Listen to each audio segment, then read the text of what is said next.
Let's talk about Snoop Dogg, who apparently has heat with WWE. During an interview with Hot 97's Ebro in the Morning podcast, Snoop Dogg said apparently people in WWE felt some type of way when he appeared on AEW. Snoop explained that his appearance on AEW was a result of the show he does with Cody Rhodes, the Go Big show on TBS. And Snoop called the appearance a promotional vehicle since Dynamite airs on another station that's in the Turner Media space, right?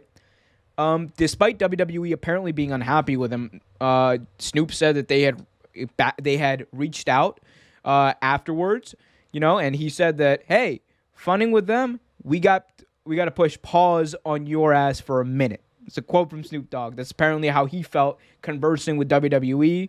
He said, I stayed cool. They pushed pause for a week or two. Then they say, hey, man, we got this video game coming out. We need you. So apparently WWE felt some type of way for about a week or two that Snoop Dogg appeared on AEW. And then they were like, hey, Snoop, you're Sasha Banks' cousin. We got a video game we're trying to sell. But what do you make of this, man? What do you make of WWE feeling some type of way about Snoop Dogg on AEW? Like, the man can't be on another show? Like, like he can't. He works with one of the... God damn it, pal. I own wrestling. I own rap music, too. He has a show with Cody Rhodes. He's a host with a show with Cody Rhodes. Like, he came on the show pretty much to promote the show and is a favorite of Cody and do a terrible splash off the top rope. But that's neither here nor there. I honestly, I hope it's not real, honestly. I really hope it's not real. I mean, this is coming directly from Snoop. Yeah, I mean, unfortunately, it's pretty. I know exactly what you mean. Look, but here's the thing, though, Trevor. This is something you could definitely see WWE doing, though. Yeah, I know. They had been petty about this in the past. Mike Tyson even mentioned, he was like, hey, man. They got on him too. Yeah, so I mean, this sounds like something WWE would do, and this is like one of those weird things. They're just like they did this. It's the same thing like what happened with the podcast, these Broken Skull sessions when Jericho came on and he talked about AEW, and like and apparently Vince was mad about it. Like, what did you think was gonna happen? Like, Snoop Dogg, he's not a WWE talent. He's a superstar rapper. Like, you're gonna get mad at him for appearing on Triller too? Like, you're gonna get mad at him when he appears on any combat sport? No. What are you doing announcing Triller? What is wrong with you, Snoop? We own you. Snoop Dogg is saving the world by announcing on Triller. But no, I think it kind of goes back to this thing. Like, WWE they do feel some type of way. Let's be honest. They feel they don't want to lose, their clout with the celebrities in the wrestling media space because they feel like they own it and no one else should have access to it. Right. And the reality is, Tony Khan has been able to make great partnerships with TNT, been able to make great partnerships with a lot of different brands. That has opened the door for him that wasn't available to companies like Impact, that wasn't available to other companies. And, WWE is just going to have to put up with it because, look, they can they tried it, right? They were like, yeah, Snoop, we're going to push pause on your stuff for a minute. And then they realized Snoop does not care.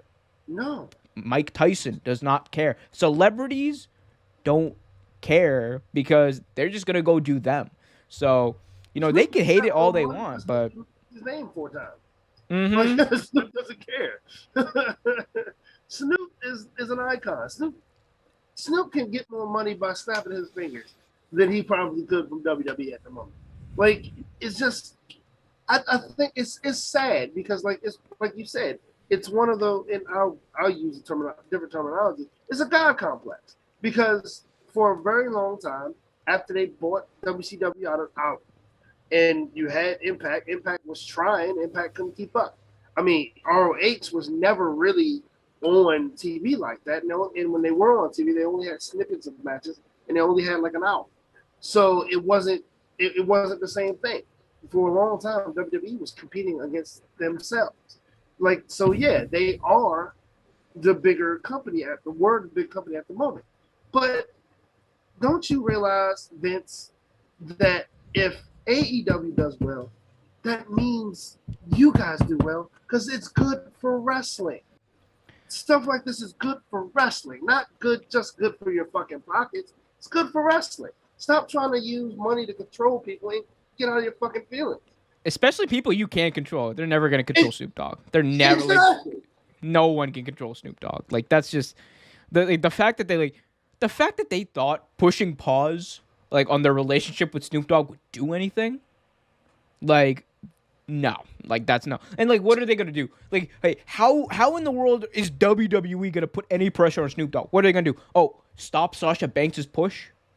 Like, be like, oh, we're gonna bury Sasha Banks now to punish Snoop Dogg. You know what's gonna happen if you do that? You'll go to AEW.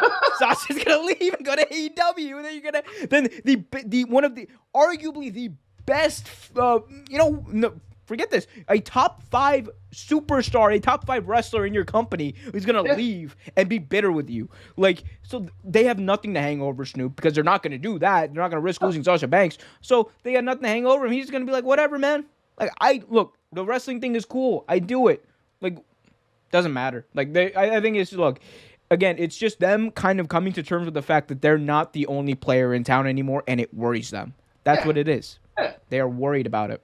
And they should be. They should be worried enough to make fucking Raw watchable. Thanks for watching this video from Real Take Sports Talk. Remember to like, share, subscribe, hit that notification bell so you get notified whenever a new video is released. Also, remember to check out our live show every single Thursday at 8 p.m. right here on the YouTube channel. And remember, keep it real.